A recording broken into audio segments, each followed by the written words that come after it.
dropped into the local, and the madam said, "You'll have to wait. But there's lots of girls that aren't busy right now."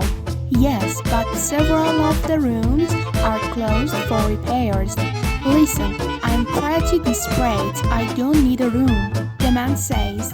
So she takes his money and he goes upstairs with one of the staff, and after looking for a place to consummate the transaction, they decide to do it on the roof.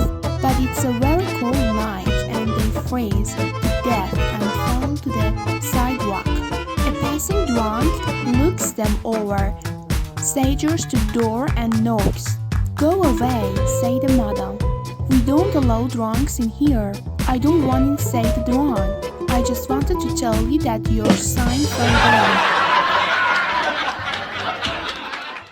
A man was approached by one of his co-workers at lunch who invited him out for a few beers after work.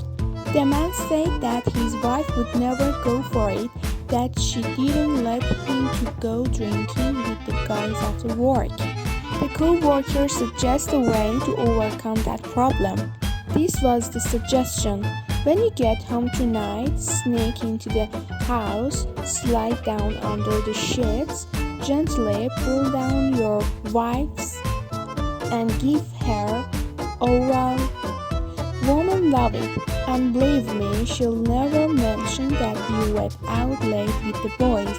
So the man agreed to try it and went out and enjoyed himself. Late that night, he did just that. He sneaked into the house, slid down under the sheets, gently slid down his wife, and gave her oral. She moaned and groaned with pleasure, but after a little while, he realized he had to take a leak, so he told her he'd be right back.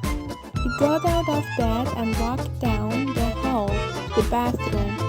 When he opened the door and went in, he was very surprised to see his wife sitting on the toilet. "How did you get in here?" he asked. "Shh, be quiet," she replied.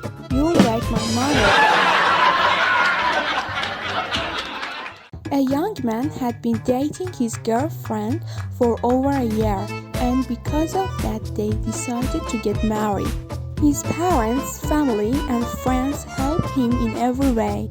There was just only one thing bothering him, and very much in debt, and that one thing was the fiancé's younger sister. She was 20 years old, wore tight miniskirt and low-cut blouses. She would regularly bend down when near him, and she had a very pleasant view of her underwear. It had to be deliberate. She never did it when she was near anyone else. One day, little sister called and asked him to come over to check the wedding invitations. She was all alone when he got there.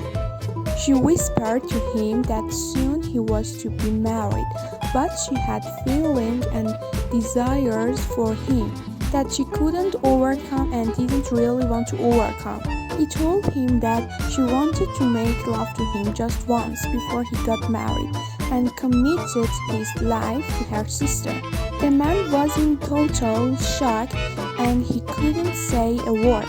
She said, "I'm going upstairs to my bedroom, and if you want to go ahead with it, just come up and get me." He was very stunned. He was frozen in shock as he watched her go up to the stairs, and when she reached the top, she pulled down her panties and threw them down the stairs at him. He stood there for a moment, then turned and went stairs to the front door. He opened the door and stepped out of the house. He walked straight toward his car. His future father-in-law was standing outside with tears in his eyes. He hugged him and said, "We're very happy that you have passed our little test. We couldn't ask for a better man for our daughter. Welcome to the family." The moral of this story is always keep your in your car. A young man asks his father, "Dad, how many kinds of breasts are there?" The father, surprised, answers, "Well, son, there are 3 kinds of breasts. In her 20s, a woman's breasts are like melons, round and firm. In her 30s to 40s, they are like pears, still nice but hanging a bit. After 50, they are like onions." "Onions?" a young man asks. "Yes, you see them and they make you cry immensely." Before performing a baptism, the priest approached the young father and said solemnly, "Baptism is a serious step. Are you prepared for it?" "I think so," the man replied.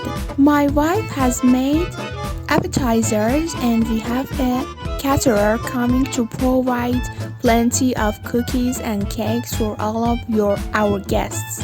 "I don't mean that," the priest responded. "I mean, are you prepared spiritually?" "Oh, sure," came the reply. "I've got a keg of beer and a case of whiskey."